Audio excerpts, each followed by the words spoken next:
नमस्ते दोस्तों, स्वागत है आप सभी का मेरे चैनल में। आज आपको हनुमान जी और नाग वशुकी युद्ध के बारे में बताऊंगा।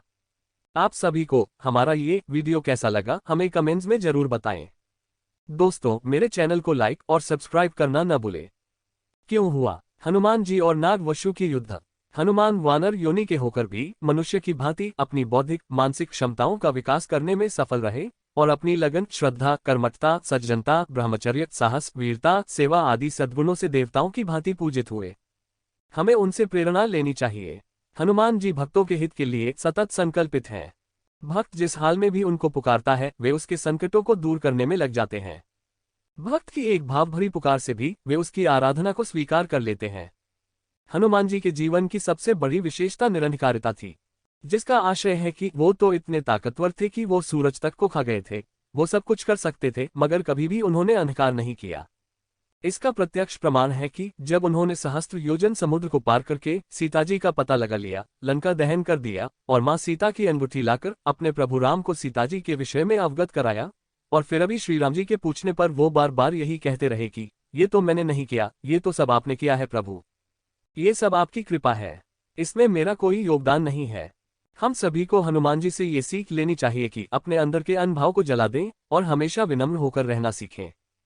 पौराणिक पत्रों में एक पत्र है नाग वासुकी। धर्म ग्रंथों में वासुकी को नागों का राजा बताया गया है। धर्म ग्रंथों के अनुसार समुद्र मंथन के समय नागराज वासुकी की नीति बनाई गई थी।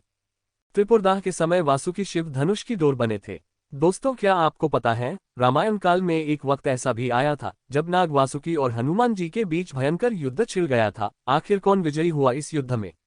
वासुकी नाग और हनुमान जी में कौन अधिक शक्तिशाली है? बात तब की है जब सुंदरकांड में हनुमान जी सीता की खोज में समुद्र पार कर रहे थे। तब उन्हें कई समस्याओं का सामना करना पड़ा। सुरसा और सिन्हिका नाम की राक्षसियों ने हनुमान जी को समुद्र पार करने से रोका था। हनुमान जी ने समुद्र पार करते समय सुरसा से लड़ने में समय नहीं गंवाया। सुरसा हनुमान को खाना चाहती थी।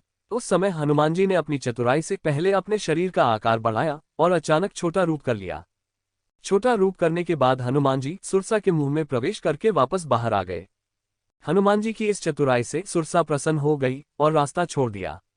आगे चलते हुए उनका सामना नागराज वासुकी से हुआ। नागराज वासुकी ने देखा कि आज तक इस समुद्र को कोई पर नहीं कर पाया है, फिर ये कौन वानर है जो उड़ता चला जा रहा है। इसी कौतूहलवश नागराज वासुकी हनुमान जी के समक्ष प्रकट हो गए और उनसे सवाल किया, आप कौन हैं और कहाँ जा रहे हैं? हनुमान जी यहाँ भी समय नहीं गंवाना चाहते थे और उन्होंने सोचा कि ये कोई साधारण नाग है। उन्होंने बिना परिचय दिए ही आगे बढ़ गए।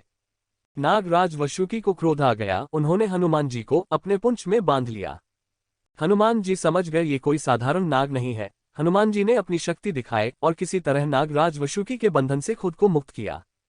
नागराज वासुकी और हनुमान जी के बीच घमासान युद्ध प्रारंभ हो गया। उसके बाद नागराज वासुकी ने कई बार हनुमान जी को बांधने का प्रयास किया, लेकिन हनुमान जी हर बार उनके प्रहार से बच निकलते। हनुमान जी ने अपनी गदा का प्रहार नागराज वासुकी पर किया, लेकिन उस भयंकर गदा प्रहार के बावजूद वासुकी पर इसका असर नहीं हुआ। वासुकी नाग की शक्ति का अंदाजा आप इस बात से लगा सकते हैं कि उन्हीं को समुद्र मंथन के दौरान मंदरचल पर्वत में बांधकर समुद्र मंथन किया गया था। हनुमान जी और नाग वासुकी का युद्ध अपने चरम पर पहुंच गया था। तभी भगवान शिव का आगमन हुआ।